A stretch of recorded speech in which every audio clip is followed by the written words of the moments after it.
Good morning. I'm Frank Bubenick, and I have the privilege of being the mayor of Tualatin. And people always ask me all the time, do you enjoy doing it? I love doing it. And they say, why? And I say, because I get to interact with residents when they're happy and unhappy. And I also have the distinct pleasure of dealing with a lot of the children in the city. One of my favorite things to do is go to schools and read, go to the library and read. And one of my other favorite things is the Q&A that usually happens afterwards. Kids ask the most hysterical questions, like where's the mayor's mansion? What's your favorite color? Why do you look like my dad? So, but it's a fun part of the, when you start getting down about getting beat up about different things in the city, you just got to go to the library, do a reading, and you bounce right back. So I want to welcome everybody here today. This is a phenomenal showing. I know it's early. People always ask why we do breakfast ones, because I think it's a great way to start the day. You get breakfast, you get coffee, you get juice, and you get to socialize, and then you get to take on the challenges of the day. Having attended many State of the Cities, one thing I've learned over the years, that State of the Cities should be like a comet. They should be dazzling, eye-opening, and then they should be over before you know it. So that's the goal for today. So what we're going to be doing today is we are going to have each of the city councilors talk about a city council priority. We have 7 of them. Magically, we have 7 councilors, so we'll be doing that today. One of the things I want to do is recognize some of the electeds that are here today that took time out of their busy schedules to visit us. So I'm just going to randomly pick people out of the audience. We have Jason Snyder, Washington County Commissioner. We have Pam Treese, another Washington County Commissioner. Nafeet Safai is over here, Washington County Commissioner. We have a wall full of TVF&R representatives. Yeah. Our Tualatin Police Department is represented in the back corner with Brian Struckmeyer, Captain Struckmeyer there. We have 2 folks from Tiger Tualatin School District. I saw this, the school board chair, Tristan Irvin's over there. And then the school board superintendent is Dr. Udo Sanada. Did I get it right? All right. Also represented is the Washington County Sheriff's Department. Did I miss anybody? Oh, Sherwood. Yeah, Joe Gall from Clean Water Services. Anyone else? Who?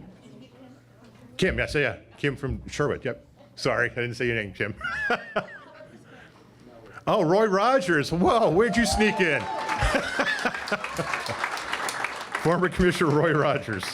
All right, did I miss anybody? All right, so now what we're gonna do, in the back corner, we have a Spanish interpreter. So if you hear someone talking in the background, they're not being impolite or rude. What we're doing is having this translated into Spanish live while streaming, and then it'll be dubbed over the video. So both our Spanish residents and English-speaking residents can review the video and enjoy it. Thank you. So I'm going to direct your attention to the screen. We have a short video featuring the 7 priorities from 2024. Welcome to Tualatin's 2025 State of the City Breakfast. Let's take a look at the progress made towards accomplishing the City Council's 7 priorities for 2024. This year, we wanted to emphasize and celebrate investments being made in our neighborhoods and to continue to value and build relationships throughout the community. On what felt like the hottest day of the year, we cut the ribbon on the newly completed trail under Highway 99W. Coming up next month on Memorial Day, we will officially open the new Veterans Plaza at our beautiful Lake of the Commons. These projects and many more are not possible without the connections we make with community members and community groups. We are proud to partner with groups like the Latino Business Network and our community involvement organizations. Tualatin has a thriving business community with many commercial and industrial businesses choosing to locate and invest here. In the last 5 years, we created 2 urban renewal areas. one for South Tualatin called the Southwest and Basalt Creek Development Area, and one for downtown called the Core Opportunity and Reinvestment Area. This year, we added an urban renewal/economic development manager to our team to support these efforts. We are in the early stages of planning for our downtown revitalization, and we'll need lots of engagement from the community members on what you'd like to see. From wildfires, smoke, and consistently hotter summers to more frequent heavy rainfall events, we have begun to experience the effects of human-caused climate change right here at home. After several years of work, we adopted our Climate Action Plan last year. The plan provides strategies and actions that the Tualatin community and city can pursue to reduce emissions and reach our goal of net zero by 2050. It will also help us better prepare for the local impacts of climate change, like extreme heat in the summer. We had hundreds of people provide input on our plan over the last few years. Thank you for your care and your investment in our future. In 2023, the City Council created the IDEA Committee, or Inclusion, Diversity, Equity, and Access Advisory Committee. This committee has been hard at work over the last year and presented their first annual report in December of 2024. Our police department received a grant to receive training and education on how to support a trauma-informed organization. They're finishing up training this winter and are now working to roll out training to the rest of the organization. Our events and programs continue to engage our local community and draw people from across the region and even further out. The Tualatin community is active, interested, kind, and inclusive. If you haven't checked out one of our events or volunteered with us before, give it a try. Housing challenges impact us all in one way or another, and we certainly feel it in Tualatin. Many are struggling to stay in housing, find adequate and affordable housing, and maintain a high quality of life. This spring, Tualatin's first affordable housing project opened. Plambek Gardens includes 116 much-needed affordable housing units. More than half of the units are multiple bedrooms to offer better options for families. With the cities of Tigard and Sherwood and Washington County, we added a shared position to focus on issues related to homelessness. This is an important connection for Tualatin community members and service providers in the region.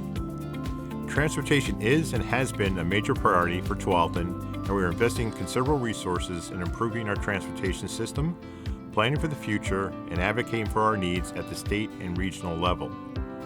We are nearing the finish line on updating our transportation system plan. This plan identifies projects, policies, and programs to meet the community's transportation needs now and in the 20-year horizon. We also hired a contract lobbyist this past year to represent the city in Salem and in Washington, D.C. With their help, we're advocating for a number of priorities, including funding to invest in our transportation system locally. In 2022, voters passed the $25 million Parks and Trails bond to upgrade athletic fields, build new parks, and complete exciting projects like the Veterans Plaza. The Parks and Recreation Advisory Committee serves as the bond's oversight committee and has been staying engaged throughout. Each summer, hundreds of youth descend on our parks and recreation places for summer camp. Registration fills up quickly as there is more demand than we can meet. This past year, residents were allowed to register for programs early before it was made available for the general public. Finally, construction is underway right now at Parques Las Casitas. It has been a long journey to move this park to where it is now, and we are so excited to elevate the space. As you can see, Tualatin is a thriving community with an eye on the future. Thanks for joining us for this year's Tualatin State of the City Breakfast. All right.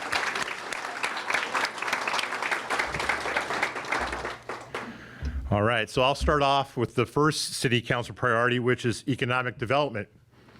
Tualatin takes great pride in being known as a welcoming community to both our residents and to new businesses, retail shoppers, and pretty much everyone that comes to our community. Our population actually increases every day with the amount of people who work in Tualatin or manufacturing, industrial, and retail areas. You know, we have a mass exodus and a mass influx of residents, of people every day, and that's one of the issues we're trying to tackle with transportation issues. A big partner in our business community is the Tualatin Chamber of Commerce. We have lots of representatives here. They've got the big table right in the center there. Analia Jackson, the executive director, sitting there in the Chamber of Commerce. Susan Nowak, volunteer galore. She's everywhere. Thank you for all your efforts at Tualatin Chamber. We work tightly with them on attracting businesses to the community, keeping businesses here, and actually the biggest part of our program is to help them grow. They've got some tremendous programs they're now launching to get more of our manufacturing, industrial, and trade companies involved in the city of Tualatin. Over the last few years, the city has also partnered with the Latino Business Networking Group, who meet on the first Thursday of every month at the Tualatin City Services Building, beginning at 9 a.m. So if you know someone who's active in the business community, or Latino, who would be interested in expanding their network, please let them know to come to the library again on the first Thursday of every month at 9 a.m. One of the things we've been hearing a lot about in City Council, getting emails, is food carts. They're saying a lot of cities, other cities have food carts. Why doesn't Tualatin? Well, we did do a 2023 community feedback survey, and we saw it was obvious there's a tremendous amount of support for food carts. So we're looking at how can we get this into our new downtown core. We don't want to jump on it and put it in the wrong spot. With the redevelopment we want to hear about here in a few seconds, with the downtown core, it's going to be critical that those food carts are in the right spot, because we're going to have a new park. We're going to have redeveloped downtown. So in order for these things to be successful, got to be in the right spot without causing more traffic in downtown, and be able to address the parking issues, because I think they'll do well. It's just we got to make sure we put it in the right spot. Speaking of urban renewal, one of the questions I always ask people, and half people know, half people don't. So one of the things I mentioned yesterday is I want to talk about is most people ask, what the heck is urban renewal? I know of the concept, but can you help explain it? So it's a financing mechanism used to improve the economic viability of a specified area and within city limits, primarily through something called tax increment financing. You'll hit TIF. And this is where you start losing people about TIF. So basically all TIF is a financing method used to subsidize redevelopment of infrastructure and community improvement projects. What it does is you capture the increase in value of properties, and instead of going to the county and other agencies that usually get it, they've waived that money for a period of time, usually at least 20 years, and that money is reinvested into that zone. And so you use that money to redevelop your that area within your downtown or your manufacturing industrial area to make it a great spot, get really good development, bring some folks who can live there, bring in businesses in terms of our southern area in Tualatin, bring in manufacturing industrial, and it doesn't cost the taxpayer anything. It's all done through the tax rolls. So when the urban renewal zone closes, usually in 20 or 30 years, those taxes are then go back to those agencies that deferred them for 20, 30 years, but they're worth a lot more value, and so they get their money back tremendously for being patient over those 20 or 30 years. In the last 5 years, as the video mentioned, we created 2 urban renewal zones, one down the south called the Southwest Basalt Creek and Development Area. That's going to be mainly manufacturing industrial. And then we have one in downtown called the Core Opportunity and Reinvestment Area, which is also known as the CORA. The Southwest Basalt Creek Development Area includes 717 acres of employment land. That's land zoned almost exclusively for commercial industrial use. This urban renewal area focuses on implementing identified infrastructure projects over the next 30 years. The downtown urban renewal zone, also what I mentioned is the CORA. The vision is to strengthen our social, cultural, environmental, and economic vitality of our downtown core. And very important to that is creating an identity for Tualatin. We've heard loud and clear that Tualatin doesn't have a downtown, identifiable downtown, and let's have an image. People point to Sherwood's downtown, to Lake Oswego's, and we want to be known for something too. So critical to this new urban renewal zone is going to create what are we going to be known for in Tualatin? When they see an image of some buildings and development, they're going to know that's Tualatin, and they're going to know where our downtown is. And ideally, goal of this is they know where the lake is, and that we have a lake. So many people I talk to, you have a lake? Like, yeah, it's pretty big, and don't know how you miss it. The regatta's there every year, and 30,000 people come to that. But that's going to be, we're kicking that off here in the next few weeks. We had a presentation last Monday, the Monday before, on the beginning of Cora. Councilor Sacco and I will be on this committee. We're putting together roughly 12, 13 residents and electeds to help guide the vision of what our downtown will look like. It will take time to get the funding. Everybody wants downtown to look great, but again, the financing comes from that TIF.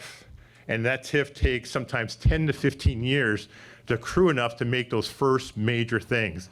So I tell people, be patient. I'm not gonna be mayor when downtown gets redone. I'll be looking forward to it. But in about 10, 15 years, you're gonna see things full steam ahead and massive changes happening to downtown. Speaking of urban renewal, I want to introduce our new economic development director, Sadaro Sin. He started roughly a couple months ago, and this guy has been running since we hired him. We poached him from Lake Oswego, so if you can think of Lake Oswego's beautiful downtown, this guy did at Millennium Plaza, right? Yep, that he's known for Millennium Plaza, so I look forward to Sid working with us on our urban renewal zones, and it's my pleasure to introduce Sid.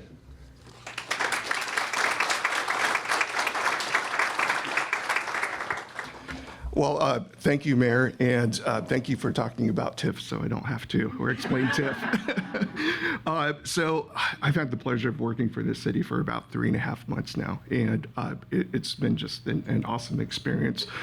The community, the people I've spoken with, and just the culture and spirit of Tualatin is really one of the reasons that inspired me and to come to Tualatin.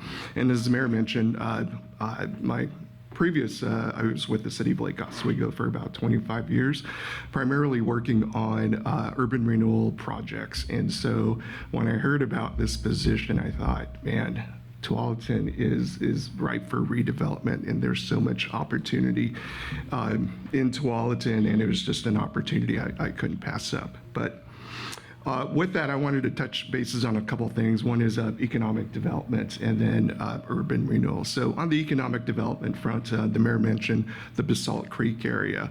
And, to me, I feel very optimistic about economic development in Tualatin.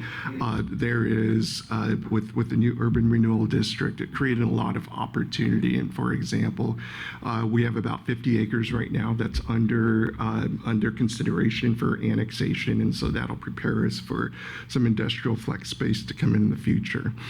Additionally, last week, the mayor and I and some colleagues from our chamber were able to visit a manufacturing plant, and it was a battery manufacturing. And what's interesting about this company, and it's very innovative, is they do battery cells production, and they showed us their line, and they could create these battery cells, a cell in a minute. And so they have a huge amount of capacity to build these cells. And these cells go into basically battery pack units that go into your residential home. And so they'll bring in power when the electricity is low, store the energy, and then use that power for the house to offset some of the higher peak times. And in addition to that, when the power goes out, it could power your house for 3 or 4 days. So this is a huge, we're extremely impressed with that. And in fact, I've also received other calls about other potential battery manufacturing. So I'm very excited about that. On the urban renewal development front, the mayor mentioned a program that we're going to be starting in the next couple weeks in May. It's downtown revitalization, and that to me is kind of my wheelhouse and what I get excited about. And every time I talk about it, people get excited about it. And so the energy and obviously the expectation to create some downtown identity redevelopment. And so downtown redevelopments will be about a 24-month process. We're going to start with creating identity for the community. And again, to me, looking back at kind of my experience in Lake Oswego, Whenever we're in a quandary and don't know where to go, we always look back at what's the vision for the area, what were the steps created and the identity for the downtown. And so very excited about that. And we think out of that process, the goal is to put the downtown in the best possible position for reinvestment and revitalization. And I think one of the big critical components of that is our riverfront park.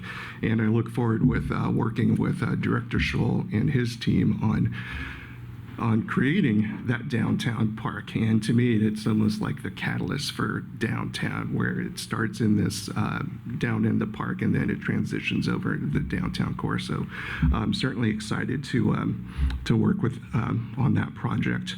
And then lastly, I wanted to finish with City Manager Lombos always asks, what is your superpower? So I had to think long and hard about this. And so being in economic development and urban renewal, I always think I feel like I'm a spirited visionary and an eternal optimist. And so I was thinking, okay, well, my superpower would be to be able to see in the future and see Tualatin's bright future. So with that, I'm going to conclude. Thank you. Thank you, Sid. One thing I neglected to mention is on your tables are cards for questions. We do have time allocated for Q&A at the end of this event. So if you'd like to ask a question of City Council, go ahead and fill out your card. City staff will be roaming around the area and we'll pick up your card and we'll answer those questions at the end. It's now my pleasure to bring up to the podium our City Council President, Valerie Pratt, who will review what's happened in transportation. Welcome, Valerie. Good morning. Transportation's such a fun topic, I thought I'd start with a joke. So, why was a squirrel late for work? Traffic. Oh, traffic was nuts. And sometimes that represents our city. We have a wonderful city, but our transportation system is always challenging and always has room for improvement, and that's one of the major priorities of our city council as we move forward into the future. One step we're taking to move forward is an updated transportation system plan. This is a plan that identifies the projects, policies, and programs for our community transportation needs over the next 20 years. We kicked off the process back in May of 2023 and asked for a community to engage extensively through these last few years. And then we also had a community advisory committee that Councilor Octavio Gonzalez and I served on. And we really want to thank the people. They put a lot of effort into reading a lot of big charts with a lot of details and coming back with really thoughtful input onto the future of what we need in our community for transportation.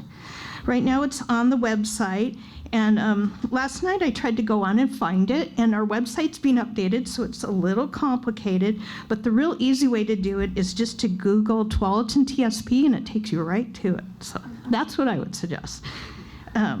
It's going to our planning commission, and then it should be coming to city council in the next few months, so for our approval. Also, Tualatin, as everybody knows, is part of the metropolitan area, and our residents and community members regularly travel on roads that are local, regional, and operated by the state to get to where they need to go. Funding from these projects comes from every level of government, from our local level all the way up to the federal government and metro. This makes our need to be advocates for our city essential and important, so we can have an improved transportation system both here in our city and in our connections to other communities. All our council members have provided feedback to transit providers, and I know John's here from TriMet. He's heard from us right there. And just on our transportation issues, our need for more frequent and extensive public transit service in our city, and the need to make improvements to our main feeder routes, including Tualatin-Sherwood Road, Highway 99, and everyone's favorite Boone's Ferry Road. Also, Mayor Bubenik and I have had opportunity to be advocates by serving on the Region 1 Area Commission on Transportation, which is an ODOT advisory committee. Mayor Bubenik also serves on the Washington County Coordinating Committee, and I serve on the Clackamas County Coordinating Committee. And both those committees have transportation as one of their major topics of discussion. We also hired a contract lobbyist to represent our city in Salem and Washington, D.C. this last year. With their help, we're focusing on a number of priorities, including funding to invest in our transportation system locally. Our legislative priorities include funding for a number of projects, including EV charging stations, seismic valves for our water tanks, a shade structure for our Veterans Project, we've got our fingers crossed on that one, and transportation improvements on 65th and Borland Road, which is right by our hospital.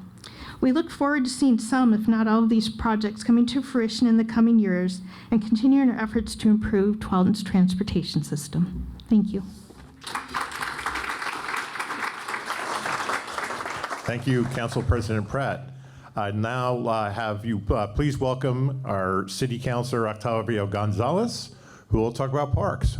Welcome, Octavio. Thank you, Mayor, for the introduction. I'm going to take a few minutes to talk a little bit about parks and trail bonds, summer camps, and other projects that we've completed.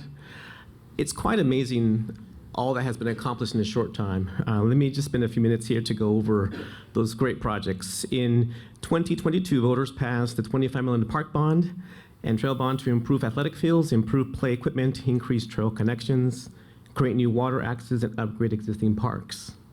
The Park Advisory Committee, T-Park, serves as the Park Bond Oversight Committee, receiving monthly updates on the progress of the projects. In addition to the park staff continues to do a great job communicating through social media and other ways, progress and projects. So far, we have upgraded LED lighting at the community park, replaced playgrounds at Aflati Jurgens and iBike Park, and begun planning for the additional athletic field improvements, the new riverfront park, and more. You are all invited to attend the ribbon cutting event for our Veterans Plaza at the Lake at the Commons on Memorial Day this year. In conjunction with the flyover and picnic events held by the Tualatin VFW. This project in particular has been really important to our community, and we look forward to celebrating next month and in the future months to come. 3 sculptures by the national renowned artist Dowie Blumberg will be installed this month at the Veterans Plaza. These pieces were selected by the Veterans Plaza Service Inspired Art Committee. As we move into the summer camps, last summer, Tualatin residents were given extra time to register for summer camp programming prior to registrations opening up for general public. Our camps continue to be extremely popular, selling out in minutes. We continue to look at ways to expand capacity in this area. As I move over to park projects, construction is underway at Parque de las Casitas, and we expect to be completed later this year. Work on the park began during the pandemic, where we asked residents to reimagine the existing park into what it might become. Then, with the input of residents, we renamed the park to reflect the community. It is now called Parque de las Casitas, or Little House Park. This project is paid for with American Rescue Plan Act Fund. We also have been able to make progress in other priorities thanks to park utility fees implemented a few years ago, including work happening now to replace the staircase at Victoria Woods and to repair one of the picnic shelters at the community park. The Tualatin Art Advisory Committee has selected art to be wrapped on 4 traffic/utility boxes this spring. Look for the new art coming soon on Southwest Martinazzi Avenue. Near Fred Meyer Southwest Suite, across from the Tualatin Heritage Center, and at the corner of Southwest Herman Road and Teton. The Tualatin Art Committee, in partnership with Tualatin River Keepers, will be selecting an artist to paint a storm drain, a sidewalk mural on Southwest Boones Ferry near the future Riverfront Park site. The mural will be completed early this summer. I just want to close by saying that, being a city councilman has been very easy in Tualatin. Our city staff has just been amazing. So if you guys would just join me for a little applaud to our staff. They've done so much in such a short time. So thank you very much. I'll pass it over. Thank you. Thank you, Councilor Gonzalez. I just want to point out in the audience, Octavio mentioned Tea Park. Beth Dittman is a member of Tea Park and co-chair, correct? And you've been doing it for years. So very committed advocate for our parks. Thank you, Beth. Speaking of parks, another new employee of Tualatin that has joined the management team is Dustin Scholl. Dustin is our new Parks and Recreation Director, and I'd like to introduce him to the community. Dustin, you're up. Thank you, Mayor. Thank you, everyone, for being here today. As the Parks and Recreation Director in the City of Tualatin, I have the incredible privilege of leading a three-pronged team, right? There's the recreation team, there's the parks maintenance team, and there's the planning team. And really, they all work in unison to do all the wonderful things that you all see every day that Councilor Gonzalez just talked about. It's really the people in our department that make the difference. But I also have the incredible privilege of serving this entire community. All of you here today, all of you that are not here today, all residents of Tualatin deserve access to great parks, recreation programming, and thoughtfully planned amenities. Excuse me. One of the things that is really great about Tualatin is how much this community cares about its parks and its recreation programming. That's clear. It was clear from a distance, and it's even more clear now that I'm here today. And you all have done an incredible job supporting the parks and recreation programs, and we just want to continue to steward that trust as we move forward. We have projects to deliver, but we have a lot of really great things going on.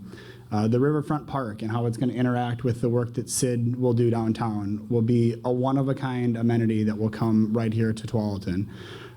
There's work in Basalt Creek going on. We have the athletic field projects that we're working on improving.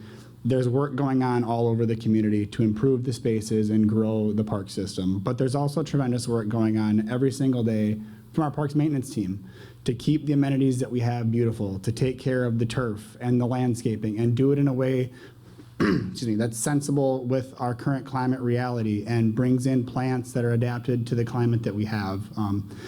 And then also our recreation team is growing. We've heard several times already that the rec capacity is a thing that we need to continue to try to find ways to bring more to Tualatin. And that I think that exists from our youth all the way into our older and aging adults. I think as we continue to explore what our rec capacity program can look like here in Tualatin, there's really exciting opportunities to grow and bring more recreation opportunities to Tualatin.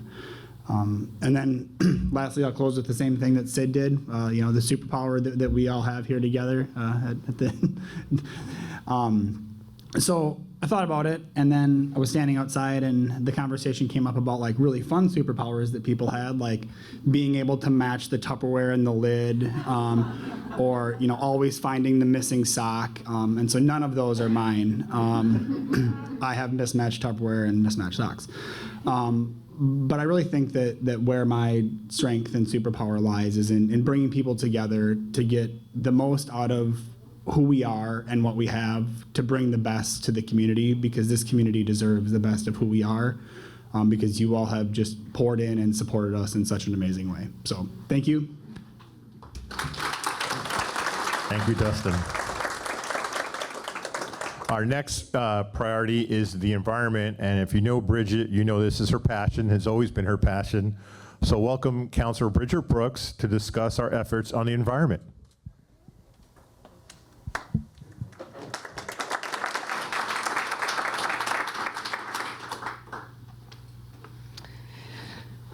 We're going to do this.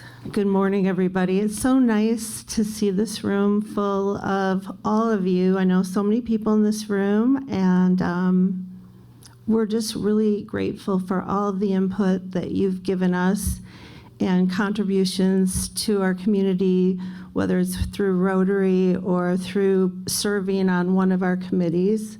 Each and every one of your commitments is very important to us. So even just writing us letters. As far as the Climate Action Plan, we adopted the Climate Action Plan last May, and our 2-year work plan this past October. I'm going to start with some, like, the bad news is, and a lot of times people don't understand how the federal government impacts our city. So we had worked very diligently in our Public Works Department to earn a grant, a federal grant, that was a $15 million grant matched by $4 more million. So that's $19 million. And it's currently frozen. We also had a grant or some other federal money for the roof of our police department, $1 million, and that we probably won't see that. So that's the bad news. The good news is that you have a city here that's extremely well run, and we're going to do everything we can to fight for that money. But in the meantime, we are still sitting in a good place financially and can afford to move forward on these things. We're small, like our city manager likes to say, we fight above our weight and we know how to pivot. But I want to be very honest and direct about things that are going on and for people to really understand how the federal government actions affect our city too, so that people know how that goes.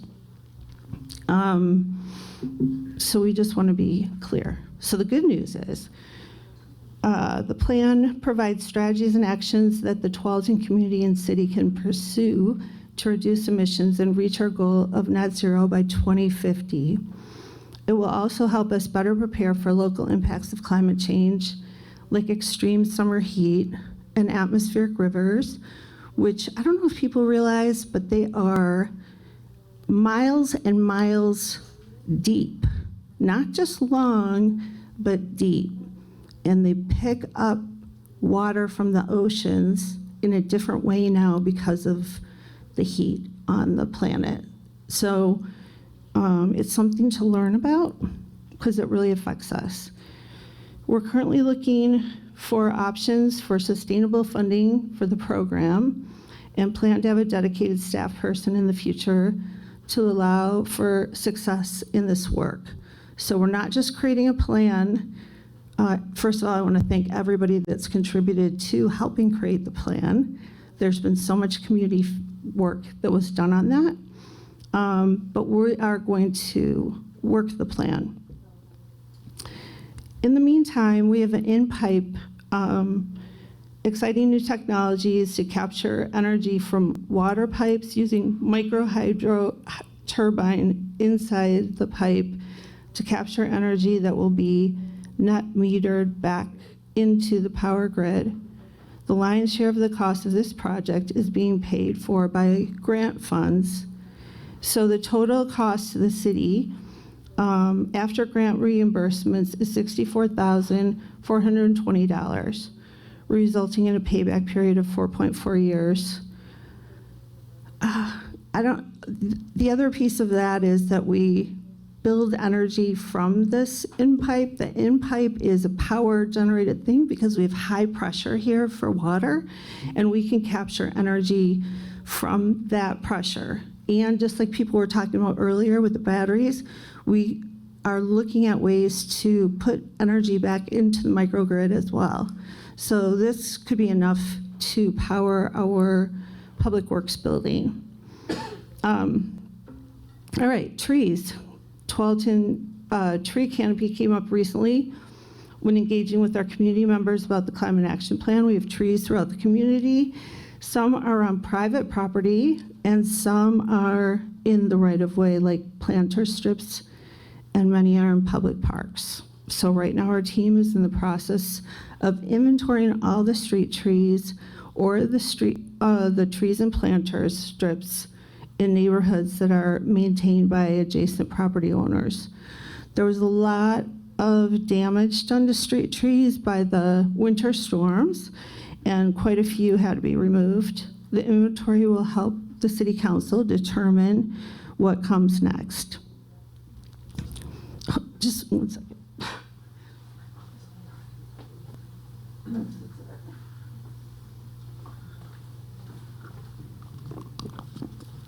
Sorry, my mouth is usually not this dry.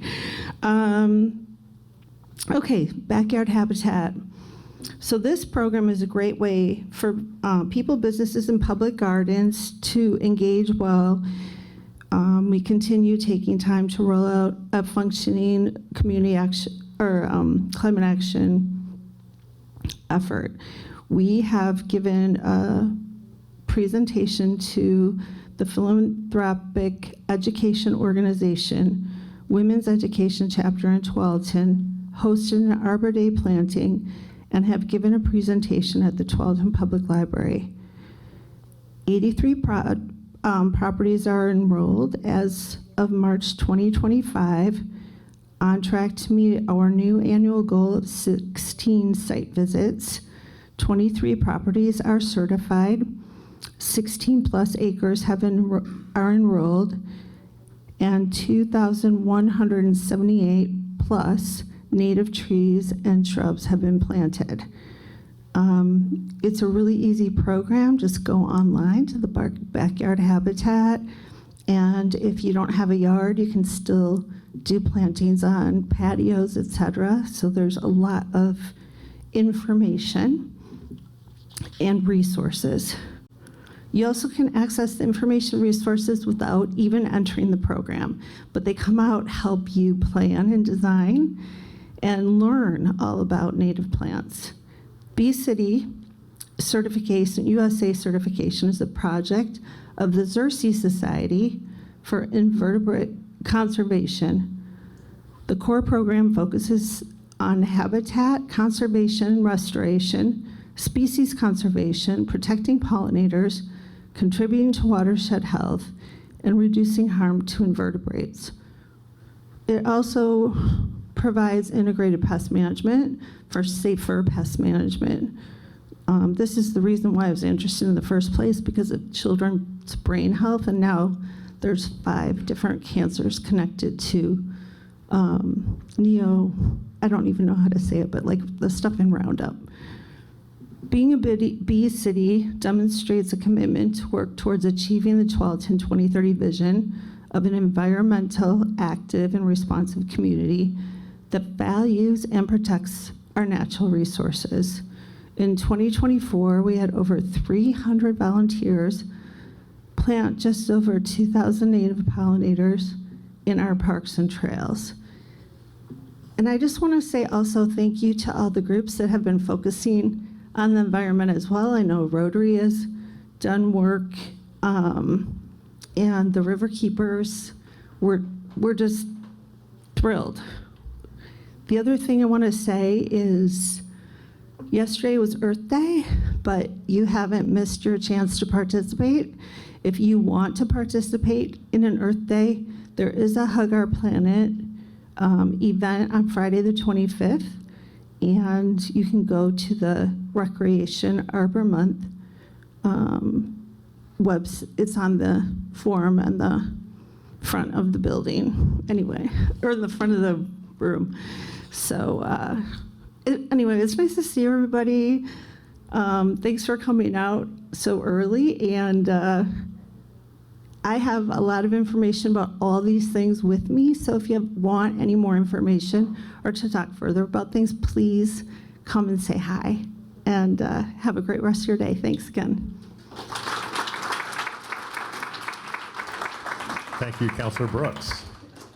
Our next priority is neighborhood engagement, and Maria Reyes, Councilor Reyes, this is her subject, but she is traveling on behalf of the Oregon Zoo abroad.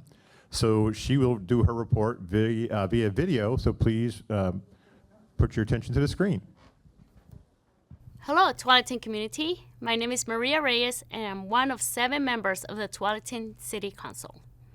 Unfortunately, I can't make it to this year's State of the City's breakfast, but I wanted to share a little bit about one of our priorities for the year, so I recorded this video ahead of time. Neighborhood engagement is one of our 7 priorities for 2024, and it is one of the things that I feel is critically important.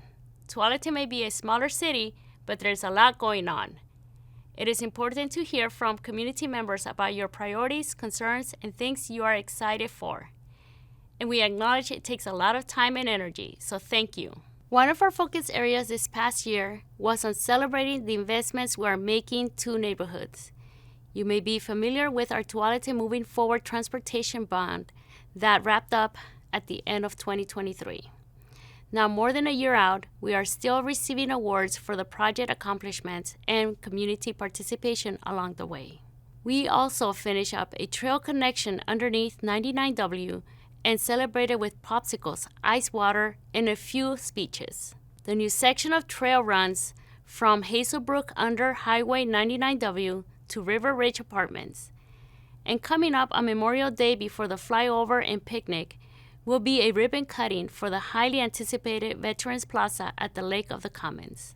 The plaza was a passion project for many people in the community, and it includes several pieces of service-inspired artwork. We hope that you will join us for the ribbon cutting and subsequent events. Relationships are really the key to making many of these projects work, and we spend a good amount of time cultivating and strengthening these partnerships. A few examples include our work with the Pili Group, the Chamber of Commerce, the Latino Business Network, the Tualatin Rotary Club, the BFW, and other members of our veterans community, Tualatin High School, and so many more. Of course, it is also important to mention the good work Tualatin's community involvement organizations are doing to connect with residents and the business community. The CIOs have been around for over 10 years. Tualatin is lucky to have so many active and thriving community groups and civic organizations.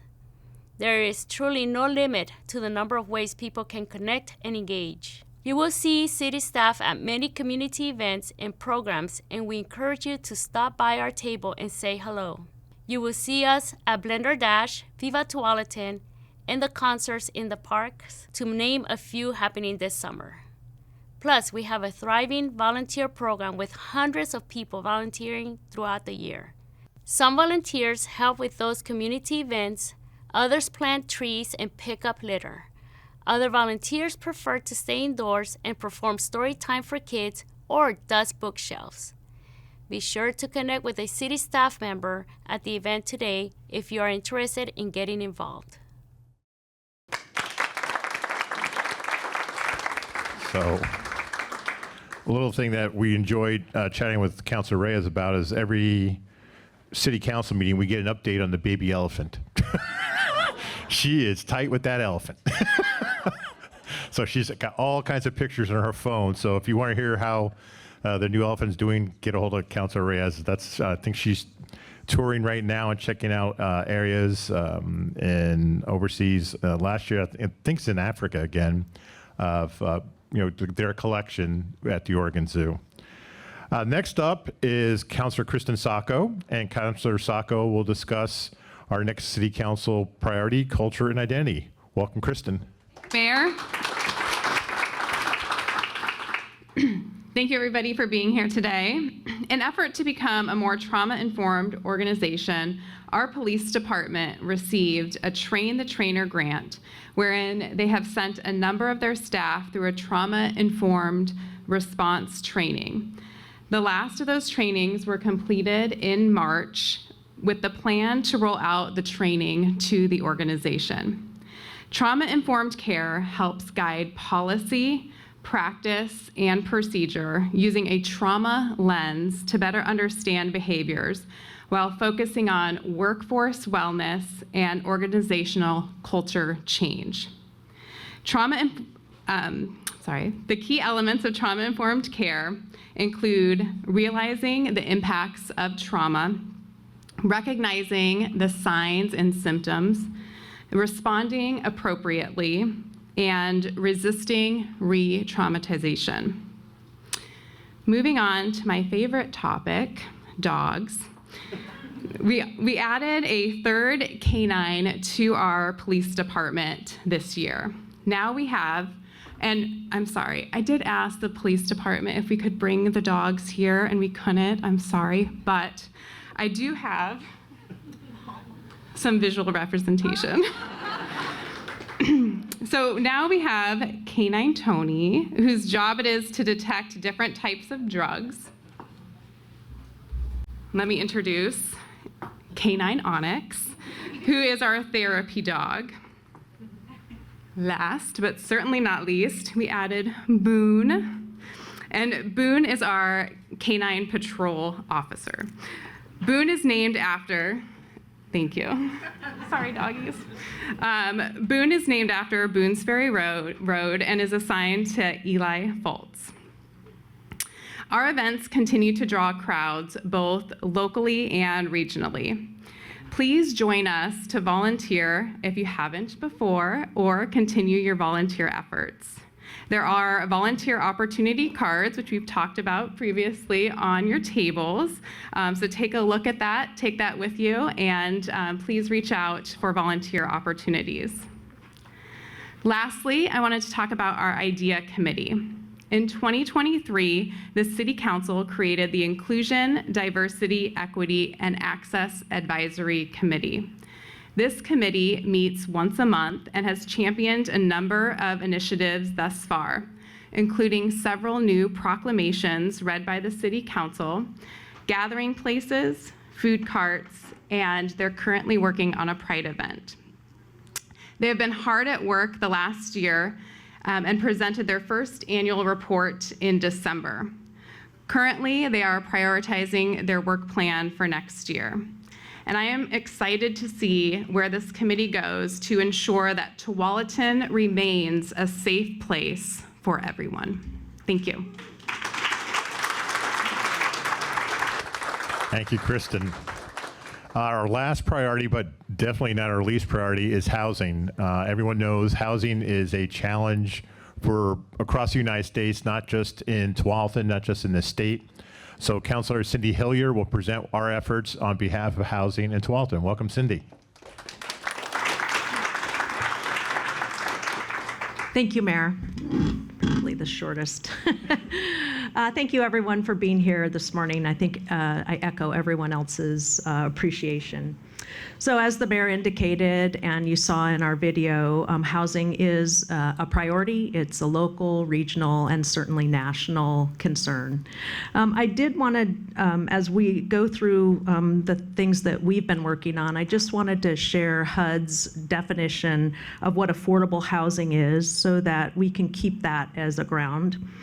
HUD, or the Department of Housing and Urban Development, defines it as housing where the occupant spends no more than 30% of their gross income on total housing costs, including utilities.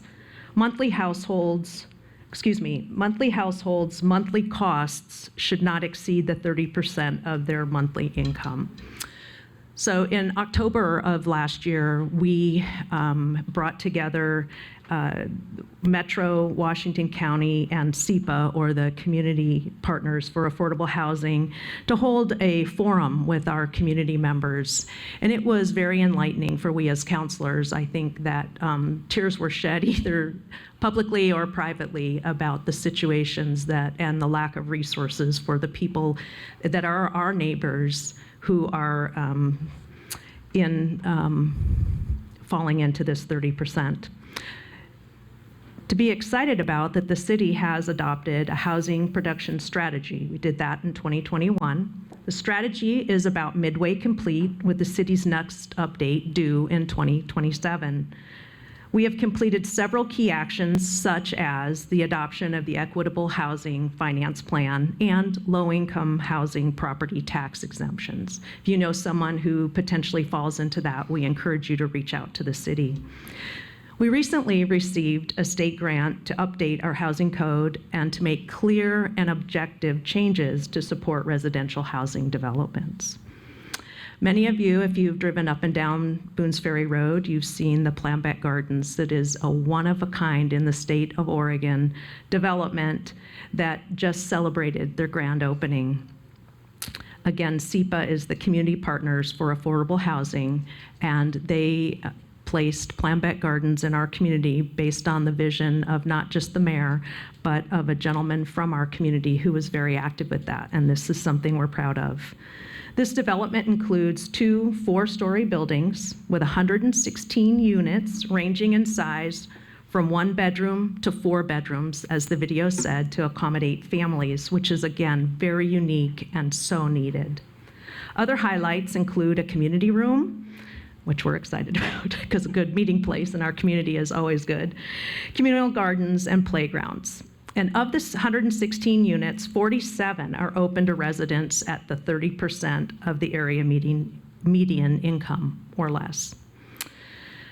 Houselessness was also addressed in the video, and we got to see the picture of the amazing Megan Cohen, who we get to share with the City of Tigard and Sherwood, thanks to funding through Washington County, to help us ensure that the people who are experiencing houselessness in our community are able to receive resources. The teams that we hear about walk our community and are engaging with people, and it's really heartwarming. If you haven't had an opportunity to learn more about that, I really encourage you. Again, thank you for being here and supporting our community. Thank you.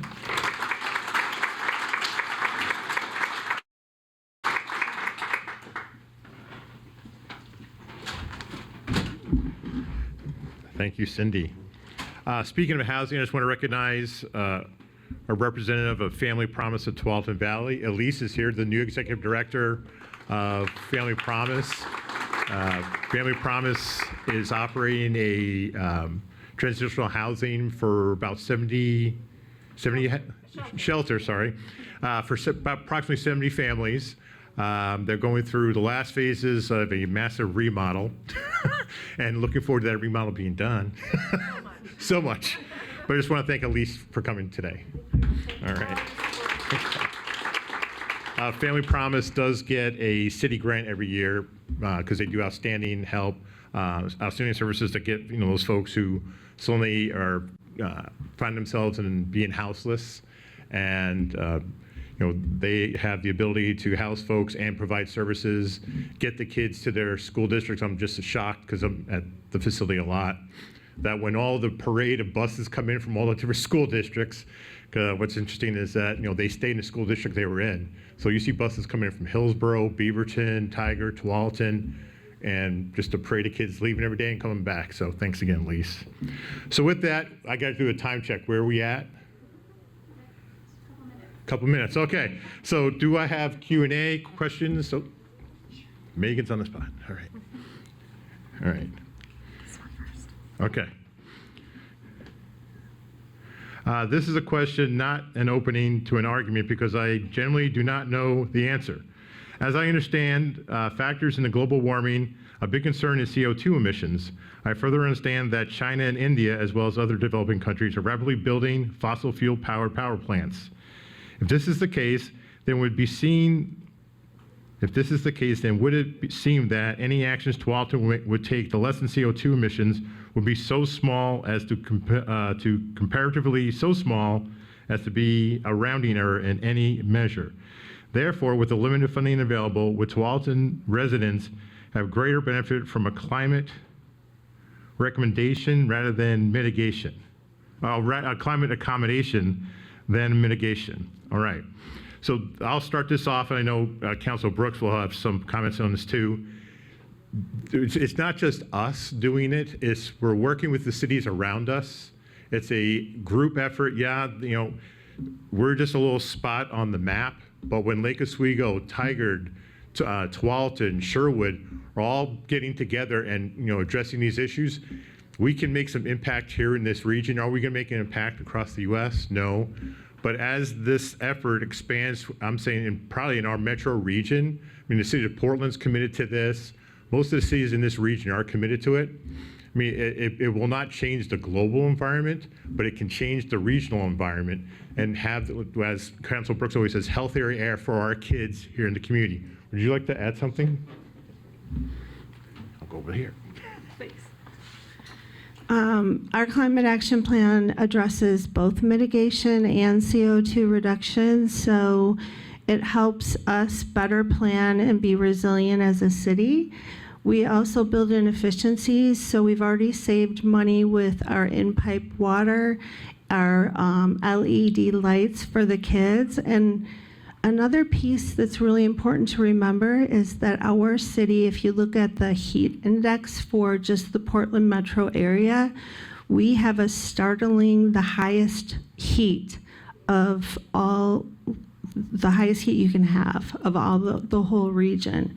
So we learned that part of it is from buildings, and that's the number one. And then the number two is automobiles.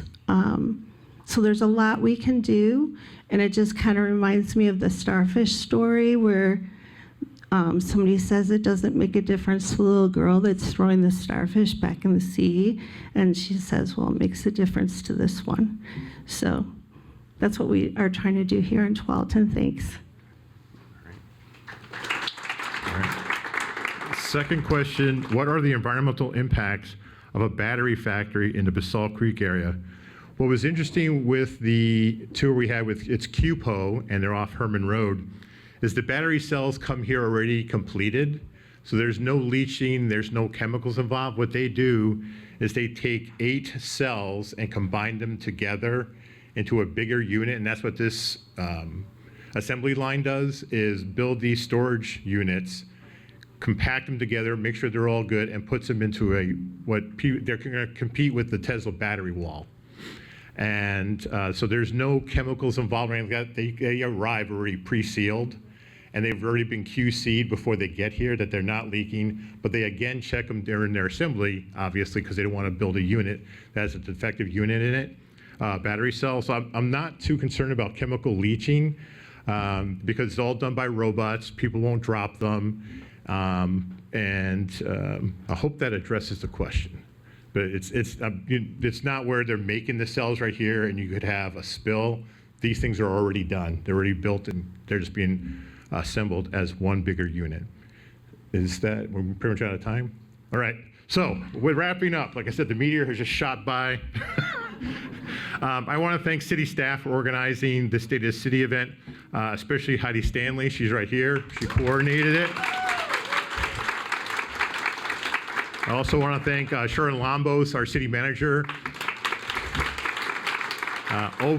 If you know where city operations is, over on Herman Road, there's a watch party.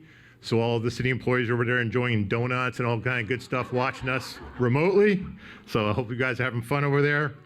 I want to encourage you to attend city council meetings. Everybody asks, how do I know what's going on? Check out the city's website. Our website is being redeveloped to make it easier to navigate and understand, but you can always come in person to a city council meeting, or you can watch it on Tualatin Valley Access TV. We also stream it. I want to give a big shout out to city council sponsors, city councilor spouses. My wife Donna is here. Our spouses, partners, and families are super patient and super tolerant of the time this takes away from our families. A lot of people think this is a minimum commitment, but it is not. Some of us spend 20, 30 hours. If you're mayor, I can't even count the hours. Lou warned me about how much time it would take. I didn't believe him, and he was right. But I just want to thank Donna, Ken, Brian, Sam, Jordan, and Tom for their patience in dealing with our weird schedules and all these weird meetings and long meetings and all the reading we have to do every 2 weeks. Again, I want to remind people the Memorial Day ribbon cutting. It's at 9:30 on Memorial Day. So what's going to happen, you're going to assemble on the side where the Veterans Plaza is at 9:30. It'll kick off. That will conclude. We'll all walk around the Commons, and then the VFW event will start. And then after that, we all walk over to Community Park for the barbecue. So please attend that. As you exit today, there's a lot of city swag. Go ahead and grab something because we want to get rid of this and order a whole new bunch. So please take what you what you'll use. And again, I want to thank you all for coming today. If there's food left over, don't be shy. Take it home, share it with folks, and have a terrific day. Thank you again for attending.